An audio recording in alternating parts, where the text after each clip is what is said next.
আমরা গর্বিত যে আমি একজন মুসলমান। এই দেশে আমরা কোরআন ও সুন্নাহর বাইরে কোনো আইন আমরা করতে দেব না, এটা আমাদের কমিটমেন্ট। আমরা সবসময় কোরআন ও সুন্নাহর মধ্যেই আমরা থাকতে চাই। আপনার কেন জানি না মনে হয় যে দেশকে অস্থির করে তোলার জন্য আবার কিছু সংখ্যক লোক পেছন থেকে কাজ করছে। দেশ এখন একটা ক্রান্তিকাল মধ্যে পার হচ্ছে, বিভিন্ন রকম কথাবার্তা উঠছে, বিভ্রান্তি সৃষ্টি হচ্ছে, আন্দোলন হচ্ছে। আপনার কেন জানি না মনে হয় যে দেশকে অস্থির করে তোলার জন্য আবার কিছু সংখ্যক লোক পেছন থেকে কাজ করছে। আমাদের এই সময় খুব সাবধান থাকতে হবে যে আমাদের আবার কোনো অন্ধকারের দিকে চলে না যায়।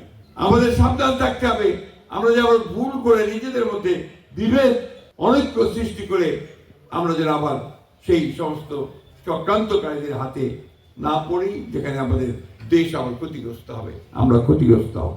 এই নির্বাচন সেই জন্যই খুব গুরুত্বপূর্ণ।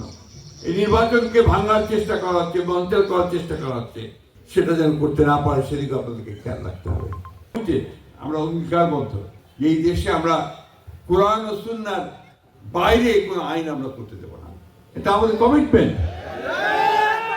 এই কমিটমেন্ট আমরা সবসময় করে এসেছি। আমি যখন আপনার চরমনায় পীর সাহেবের সঙ্গে বসেছিলাম, আপনাদের হয়তো অনেকের মনে থাকতে পারে, সেখানে যে 10টা বিষয় আমরা একমত হই, তার মধ্যে এই একটা বিষয় ছিল, এটা অনেকে মনে থাকতে পারে। সুতরাং এই কথা যারা ছড়ায়, অনেকেই আপনার একটা বিভ্রান্তি সৃষ্টি করার জন্য বলে আমরা নাকি কোরআন ও সুন্নাহর আইন চাই না। নাউজুবিল্লাহ, আমরা সবসময় কোরআন ও সুন্নাহর মধ্যেই আমরা থাকতে চাই। আমাদের বংশ সেটা, আমাদের রক্তের মধ্যে সেটা। আমরা গর্বিত যে আমি একজন মুসলমান, অত্যন্ত গর্বিত। এই কারণে যে আমরা সত্যের পথে, ন্যায়ের পথে ইসলাম সবসময় আমাদেরকে নিয়ে যায়।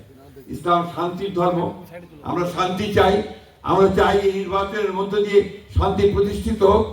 আমরা চাই যে এই নির্বাচনের মধ্য দিয়ে একটা নতুন বাংলাদেশ গড়ে উঠুক, যেখানে আমি আমার ইবাদত শান্তিতে করতে পারবো, আমার ধর্ম চর্চা শান্তিতে করতে পারবো, এবং আমি আমার ভবিষ্যৎ বংশধরদের জন্য একটা সুন্দর ভবিষ্যৎ রচনা করতে পারবো।